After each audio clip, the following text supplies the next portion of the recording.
Welcome to this week's episode of Regal's Rundown, here with UMC's head baseball coach, Steve Gust. How are you doing today, Coach? I'm doing well. Again, if the weather would warm up, I'd be doing it better yet. Oh, absolutely. It is so cold out there. It's freezing. So you guys are off to your preseason practices. You're starting off. You got a couple games here, starting in a month.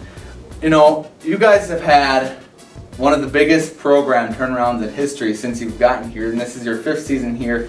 But the team is nowhere near where it could be, and everybody knows that. That's no secret for, you know, as good as the team is. So what are some of the goals you guys have this year going into the season? Well, you know, it's like every year. You know, we lost a lot of our starting pitching, a lot of our position players from last year, but we're going in there to try to get better every day and compete as best we can from a day-to-day perspective. You know, okay. Our time in the practice area right now is crucial, and we basically have one goal, and that's to get better each day. And compete better each day, be fundamentally sound a little bit better each day, you know, come together as a team a little bit better each day. So, you know, once we start playing games now, you know, we want to now compete against the opposition, and we want to compete the best we can that day. And you know, we've had some successes here, and we're proud of what we've accomplished, but you know, we want to try to get better than what we were a year ago, or better than what we were 2 years ago, and to do that takes a lot of effort. First of all, the hard work will always have to be there, right. But it takes a whole variety of other things. You know, we have to come together as a team. We have to, you know, our priorities have to be academics and baseball, and all the other stuff is just other stuff. You know, let it go until then. Yeah, absolutely. But you know, we did some good things in the classroom in the fall. We did some good things on the field. I think, you know, we scrimmaged teams like NDSU, which we haven't done in the past, in Bemidji State, and we did a lot of good things in those things. And in the classroom, we got our GPA was 3.38, so 30 of our guys had 3 O's or higher, which is an awesome job. 6 of them had 4 O's, so we're very proud of that fact. We think that translates into success on the field too.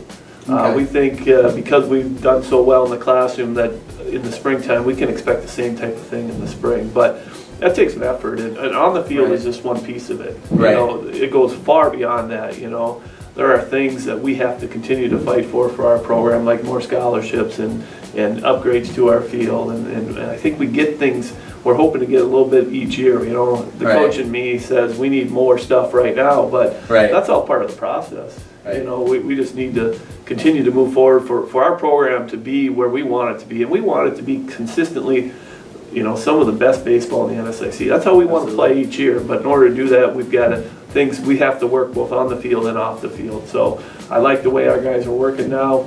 You know, I like where we are as far as from a team standpoint. But we've got to keep getting better each day. We just can't sit and hope it happens. We got to make things happen, and that's kind of the mantra of our program is we're going to go after things, and we're going to do whatever it takes for this program to be successful, both on and off the field, and that takes a lot of work. And I'm happy with the way our effort from our program so far. Right, absolutely. And there was a coach that once said, you either get better or worse every day. You don't just stay where you are. So, you know, just like you said, just keep getting better every day. You guys started your preseason practice 2 weeks ago, right? How has that went so far? I know you've talked about how far you guys have come, but how has the first 2 weeks been? It's been going really well. You know, sometimes being inside all the time, it gets a little bit monotonous and sometimes even a little bit boring, but we haven't been inside enough. But the one thing you can do inside is work on the fundamentals. You know, your running form, your swing, your bat path. You know, pitchers can work on being in the zone. You know, a lot of those things. So we can work the fundamentals, and that's what we're doing here. Eventually, though, we're going to need to get outside. You know, and get on a field. There's nothing better than being able to scrimmage and being one of the northernmost teams in the country.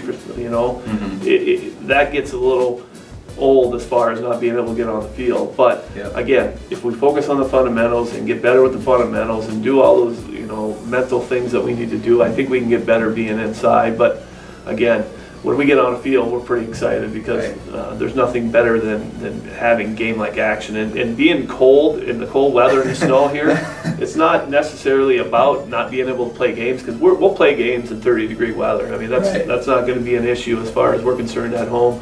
But not being able to practice on a field when we get into the NSIC conference tournament, that's what the real tough part of being this far north. But as far as this time of year, let's really hammer on the fundamentals, and I think we've done that. Absolutely. And you talked about graduating a lot of players last year. You did. You had a lot of key players from the 2018 class that are no longer with us. They all graduated. So who are some of the newcomers this year that you've seen that you think are going to do great on the field? And then who are some of the returners also that have stepped it up in the offseason that's going to show on the field with? Sure, and obviously the first name that comes to mind is Reed Hjelle, but we'll probably talk about him later in a different question. But we've got a good mix of freshmen and junior college guys coming in. Potentially, I like our lineup 1 through 9. I think it can really be pretty solid all the way through. Maybe even the best offensive lineup we've had. We got guys that we feel that maybe our 15th or 16th guy offensively, but still can get the job done. So we're pretty deep when it comes to that. We like where we are sitting there. Some of the newcomers that come to mind is Brock Reller from Iowa Central, transferred here. He's from Grand Forks, just up the road. He's got a certain amount of power that you just can't teach in his swing. Bryce Jorgensen is another one. He might be an outfielder, might be an infielder, kind of a utility guy. Mason Ruhlman, who was a 2-time All-American at Riverland Junior College. Okay. We got Scott Finberg at third base. We'll have a lot of new guys. Swenson in center field, and then we got some guys returning that are probably fitting to the piece too. So we got a good mix of returners and junior college and high school guys on the mound. I think we've got 3 or 4 high school guys that we're going to have to lean on a little bit. Okay. High school seniors that are coming in as freshmen now that we really think have a bright future with us. But you know how freshmen are. Time will tell with that. But we've had some guys step in right away as freshmen in the last 3-4 years that have done some good things. So we're hoping they do. We like our mix. It's going to be a different look team, that's for sure. It's not going to be the same team that you saw the last few years, but we're excited about what the possibilities of what can they accomplish here when they're at UMC here for the next 2, 3, 4 years. Right, absolutely. And you talk about players on the mound.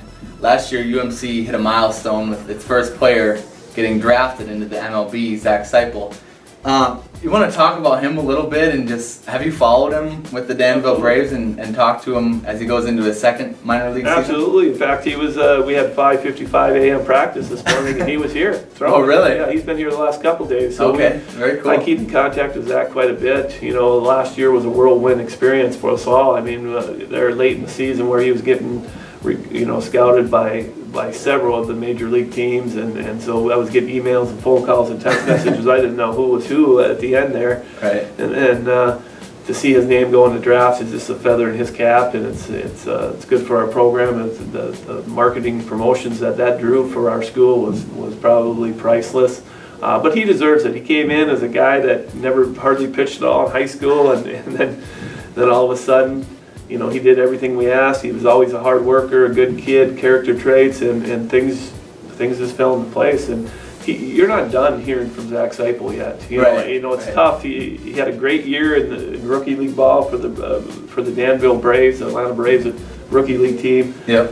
In fact, he was named the player of the month in the last month of the season there, pitcher of the month in the last month of the season. So he's already done some good things there, but his best baseball is still ahead of him. He's still kind of a baby-faced, kind of a, he's got a lot of maturing to do as far as physically. The other maturing he's pretty good at. He'll work, he'll do what he's told, and you're not done hearing from him. And the odds of him making it to the major leagues probably aren't very good, even though he's in Major League Baseball right now in the minor league system. Right. But if anybody can do it, I wouldn't bet against him. Yeah, absolutely. And like I said, he was here at 5:55 a.m. as a alum, which that just tells the whole story right there. Oh, heck, even the players have a hard time getting up that early. An alumni, that's right. And you talk about his work ethic.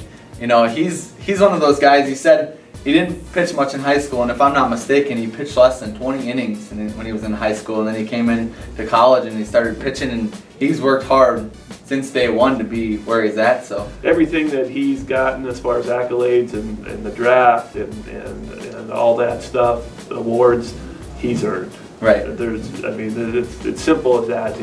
Nothing was given to him, and he's going to continue to work hard, and we'll see where the future holds for him. But it's exciting that he's still in baseball, and there's not too many people can say they're a professional baseball player, but he can. And like I said, let's see how far he can take this. Absolutely.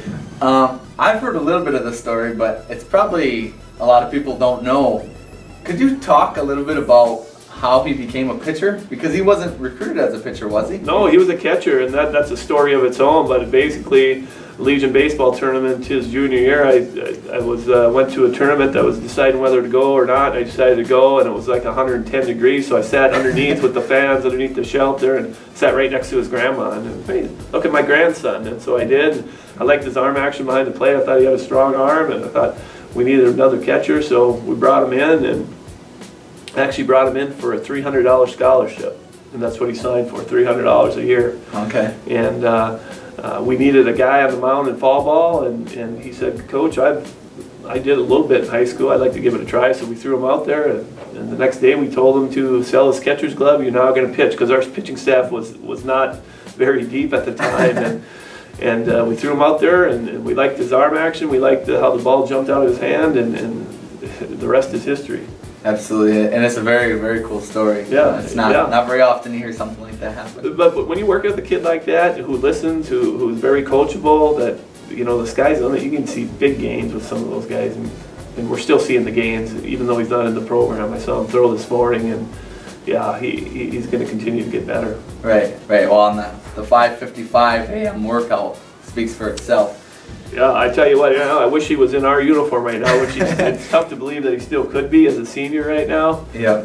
But I think being in a Braves uniform is probably a good place for him right now. Earlier in the interview, last year was NSIC Player of the Year. This year, NSIC Preseason Player of the Year. What are some of your expectations for him as a player and also as a leader, leading the team? Well, that's a good question, because he's always been on the field ever since his freshman year. He got thrown in the starting lineup, and he's excelled for us. And the reason he excels is kind of the same as with Zach Seipel. Those guys are coachable. They work extremely hard. They know what they have to do to get themselves better, and they're in it for the team first and then themselves. So I know Reed would take away any of his accolades or awards just to get back into the conference tournament, which he's got one more year left, but he's really elevated his game as far as his leadership ability.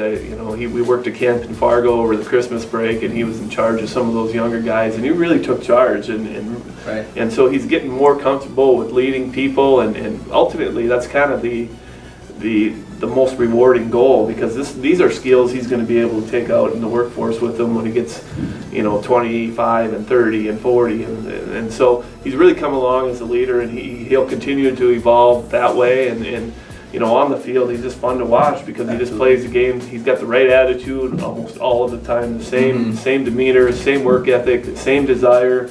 He takes the same pride in our program, and there's no secret to his success. He just works hard. He listens. He's coachable. He's everything that you want in a player, and he hopefully he epitomizes our program. Hopefully other guys are taking leads, and I think from a leadership standpoint, we're about as good as we've been here in a long time, at least, as far as guys taking control of our team, taking ownership of what we're doing, and trying to build upon that, and trying to be the best version of themselves they can be each day, and the best version of our program, our team in general. And I like our leadership. We've had some good leaders over the years here, and we're hoping that's the case this year too, and I think it is. Absolutely, and both Zach and Reed, great leaders, and not only great players, but off the field and on the field, just all around great athletes. Yes, sir. Last question, Coach. It is no secret that you like country music, and I have been in my dorm with my windows open, and I have heard you guys cranking your country music at practice. Who is your favorite country music artist, and what's your favorite song by that artist? Well, first of all, the new country, what you listen to on the radio this year is not, or this nowadays is not country music. I don't know what it is, but it's not country music at all. I think it's a combination between hip hop and pop and some of that music, and that's as far as I'll go with that. But there's nobody better than George Strait, and I judge my country music on two things. Does it have a steel guitar, and does it have a fiddle? If it has those two things, it's country music. If it doesn't, it's garbage. So a George Strait kind of guy, get up on the stage with a guitar and just sing away. Yeah. And what's your favorite song by George Strait? Probably Amarillo by Morning, but he's got 60-some hits. 60-some #1 hits, and probably any artist in any genre would like that. But yeah, George Strait, Amarillo by Morning, but anything by George Strait. Again, steel guitar and fiddle, that's country music. And I'm willing to bet that all of the players on the team have heard every one of those hits. Absolutely. At some point in practice. In fact, I'm starting to hear some of the music when we're hitting and lifting and doing some. I'm starting to hear a lot of country music, and not the stuff on radio today, but our guys are playing that older stuff. I think it's coming around. It's coming back in style. Right. Well, there you have it, folks. Make sure you tune in with the UMC baseball team as they start their season off here in the middle of February. Wings up and go Golden Eagles!